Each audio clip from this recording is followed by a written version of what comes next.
All right, so I'd like to kind of give a lecture, my own kind of take on a couple of the book chapters because the way I'm going to present the information, the content from the book and for this course is basically how are you going to apply this information to your projects? Okay, and I think by doing that, it'll serve a number of different purposes. The first thing it'll do is it will help you with your projects, your writing projects, your research projects. Second of all, by doing your projects, it will help you to better understand the information that the book and that I am providing, because you'll actually be using some of the information and applying it to your project. That's the way I learn best, not just by memorizing information, but by using it and applying it to something that I'm doing, whether it's a client or a paper or something like that. Um, it took us a long time to find this book. Um, hopefully you bought it. It's a very short book compared to other research texts. Uh, like some of them are those giant hardback textbooks that are like a couple inches thick, and they've you open one up and they have all these equations in them and everything. But not everybody, but I have found that many counseling students may be a little intimidated by not research in general, but the process of doing research, proposing studies, things like that. When it comes to like sampling and uh, some of the some of the different terms and their statistics in it, things like that. So I found that this book, me and another professor chose this book years ago in the first edition.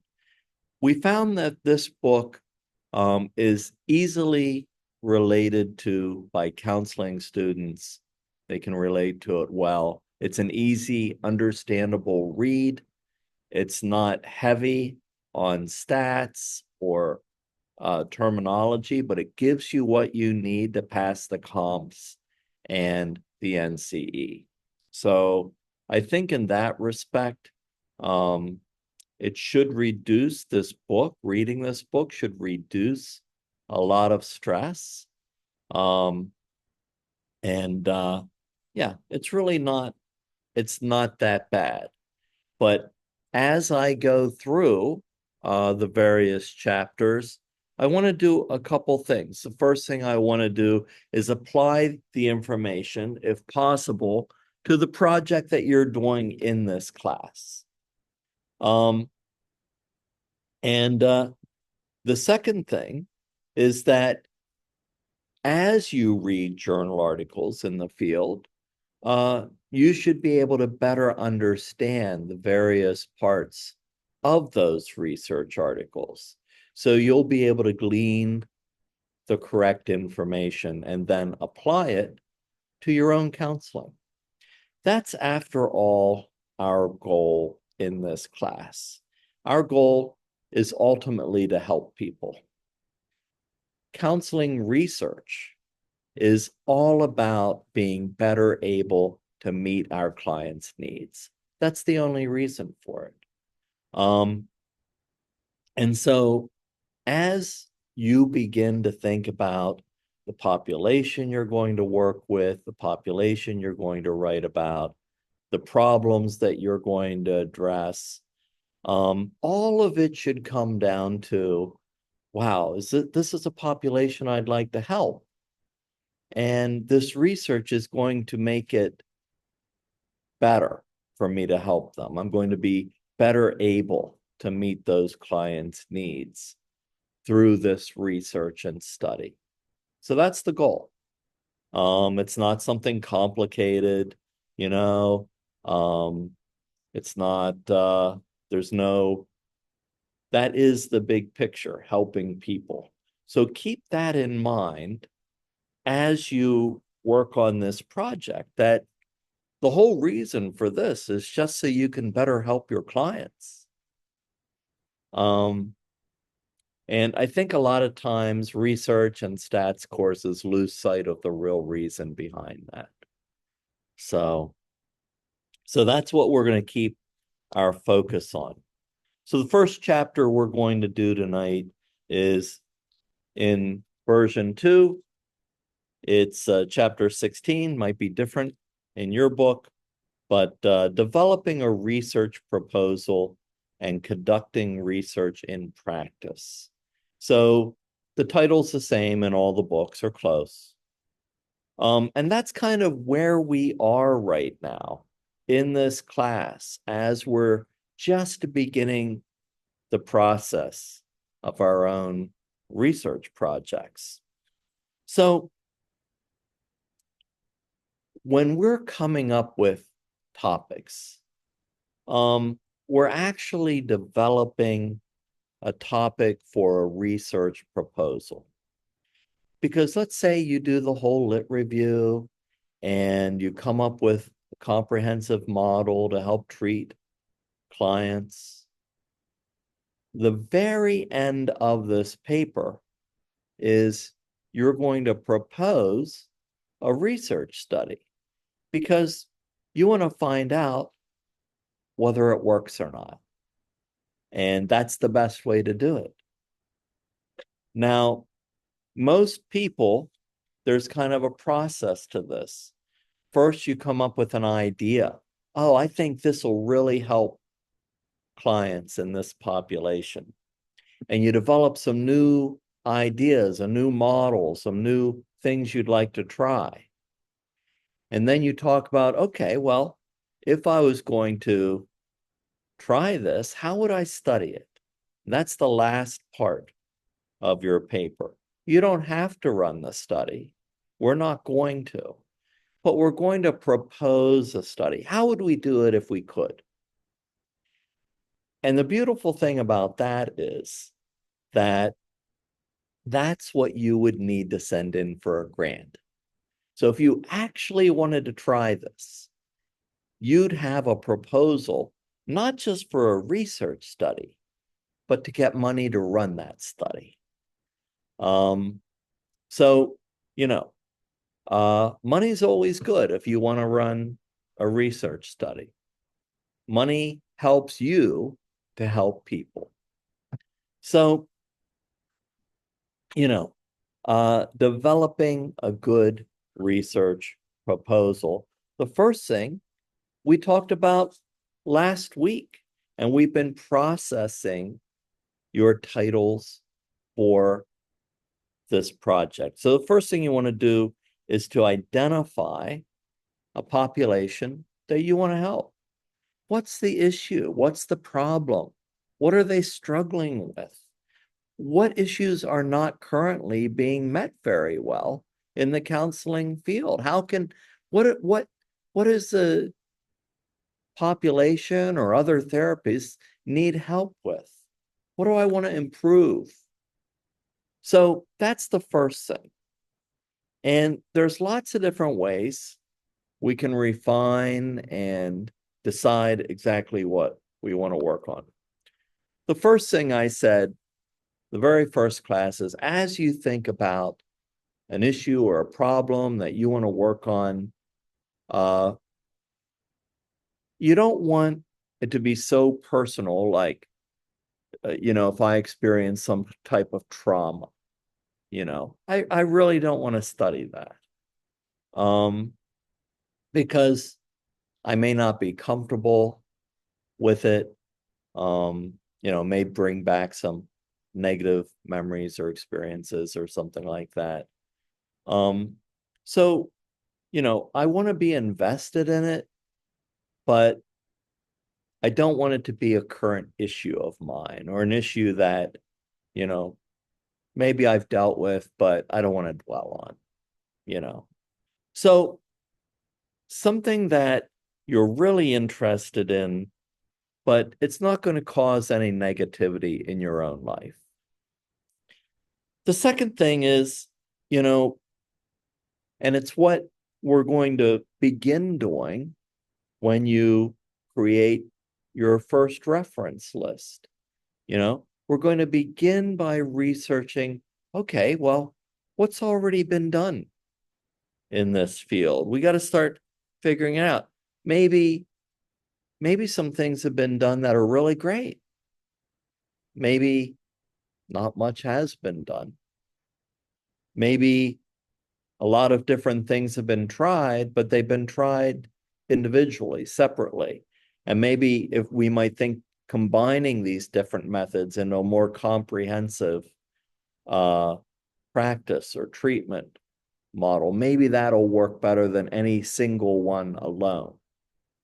So there's lots of things to think about when we think about what's been done, also what hasn't been done, what's worked, what hasn't worked, what would I like to try that has maybe been used on a slightly different issue or population, but I think it'll work with this population as well. How'd it work with that other population? What are the similarities and differences between the two populations? Does it show that some of the symptomology or experiences are similar? So it might work well with the population I want to help. Another thing is, as we begin this process, in the back of my mind, I'm always thinking, how am I going to operationalize this? How am I going to make this happen? So I'm starting to think about what's the process of the model that I'm developing? What's the first steps? Then what comes next? How do we wrap it up? How do we integrate a number of different theories or try something new or something that hasn't been used with this population? And I think that by really defining the population and the problem, we come up with kind of what we might call a purpose statement. So what's the purpose of this study really in this model? And coming up with a finely tuned purpose statement. So even though in this course, we're going to study hypotheses and null hypotheses, we're not going to use hypotheses in this paper. We're just going to use a purpose statement. This is what I'd like to accomplish with this research and this model. So I think that's much more straightforward. Usually we use like hypotheses or null hypotheses with more experimental designs. So it might be more scientific studies, things like that. So I think a purpose statement would probably be the best for this. So, the purpose of this study is to determine what, All right. And we're not going to use hypotheses, but we are going to study them in another chapter. Finally, we're going to develop what methods of research are we going to use? And that comes after your lit review. How are we going to research this? What are we going to propose to do? And we're going to find maybe some measurements, like maybe if you want to study anxiety in a certain population, well, are we going to use Beck's anxiety inventory or a different one? So, are we going to measure depression? Are we going to measure suicidal ideation? What are we going to measure? Are there already measurements out there that have shown reliability and validity so that, we don't have to run a separate study to measure those? We don't have to create our own assessment instrument. It's okay to use an established instrument that's already out there. We're going to talk about whether we want to use like quantitative measurements or more qualitative measurements. We're going to talk about maybe a mix of the two. How would we mix those two together in a study? Would that make it more complicated, or is it an easy thing to do? We're going to talk about if we already know what population we want to help, that's the population we also want to study and see if our model works with that population. But we can't use this on every single person in that population. We're going to have to learn about how do we take a sample that we can then generalize to the larger population. So that chapter was really fairly short, but it's kind of just giving the steps to this process. It's a brief chapter that kind of outlines the steps to this process.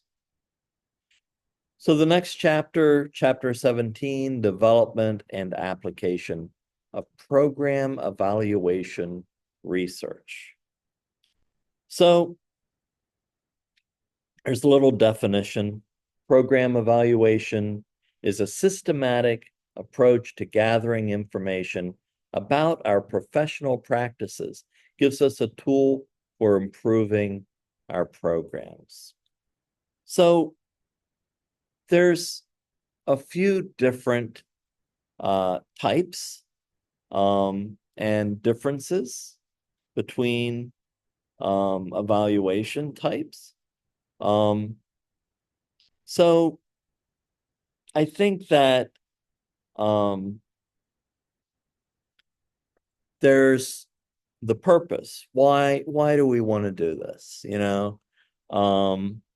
So there's a difference between kind of like research and evaluation. I think that research is usually a little more pure, if you want to say that. Research is usually what I do. I don't like doing evaluations. So I want to test out some theories or some new models. I want to develop new practices and procedures that help people. Whereas an evaluation, the purpose of an evaluation has more to do with information about programs. Is the program working? Does the program need to change? And a lot of times evaluation is not done internally, it's done externally. And I guess the main reason I don't like evaluative research is because money and funding is usually connected to it. I don't like that, you know? So we can think about the audience for both types of research, like research usually has like professional and scientific individuals in the community, whereas evaluation has more to do with a specific group or an organization and maybe even funding or governmental agencies. It could be like an agency, like a practice, a counseling agency. The method of doing those two types is different. I'm going to get into that later, I think. But we even have a chapter. The one type of evaluation that I do like is a needs assessment. I used it as a school counselor. I used it as a clinical mental health counselor. And we're just going to mention it briefly here, but we have an entire chapter on, needs assessments. So we're going to get into a lot more detail with needs assessments. So typically, a needs assessment is conducted prior to designing more comprehensive programs.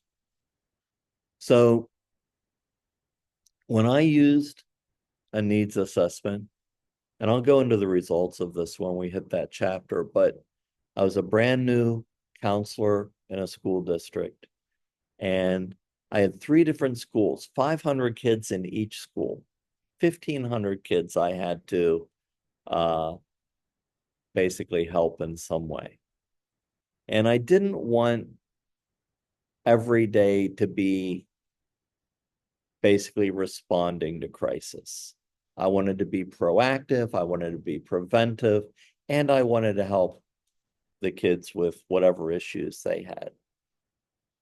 And so I was also, I wanted to see what programs were already in place. Did they work? Did they not work? What do I want to keep? What do I want to get rid of?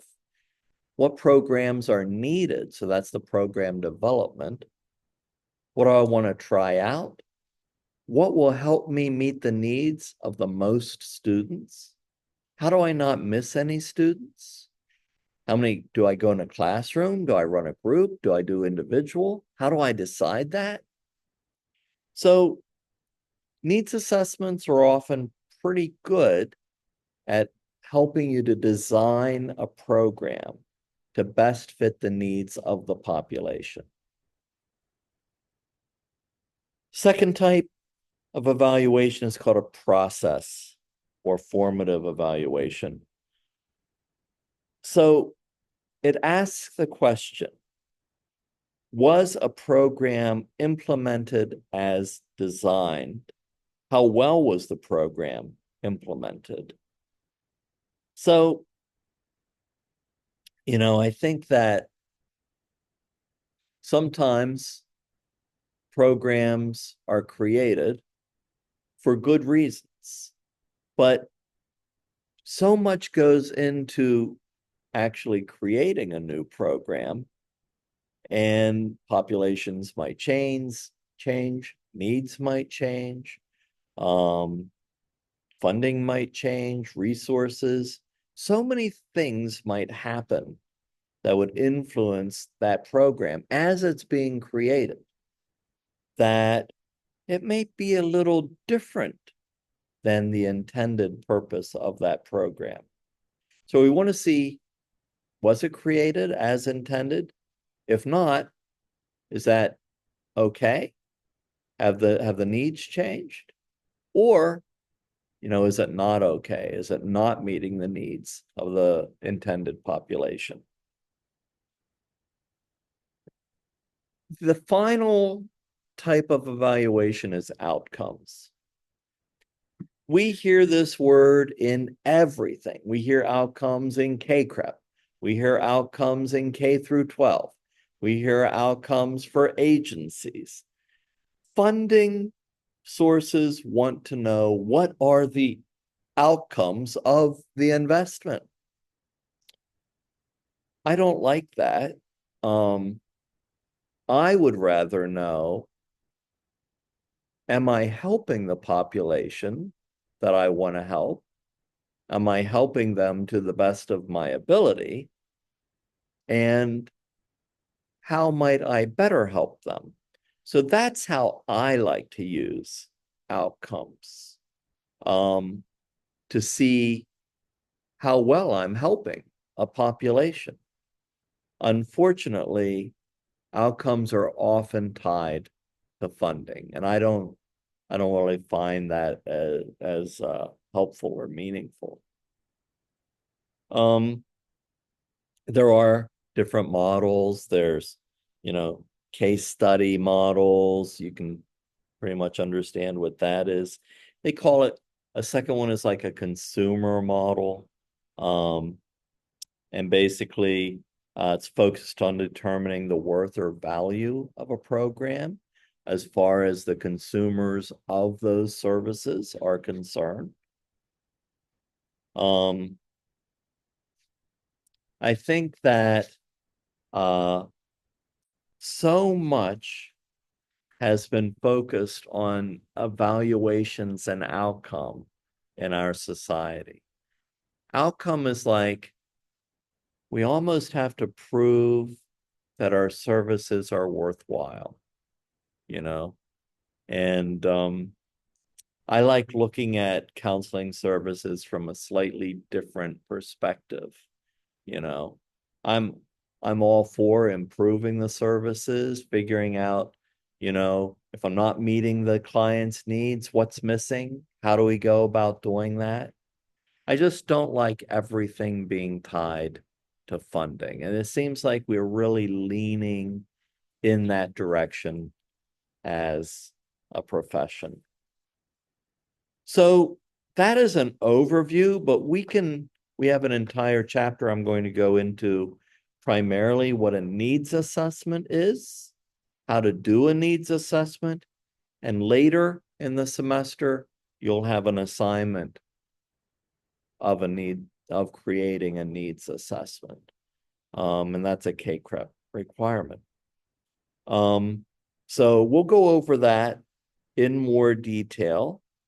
But any questions about anything we talked about in these two chapters? They're pretty, and even though they're at the end of the book, I think they were pretty introductory, like an overview of what's in the book. So that's why we did them early on, and then we'll go into more detail in those individualized subjects.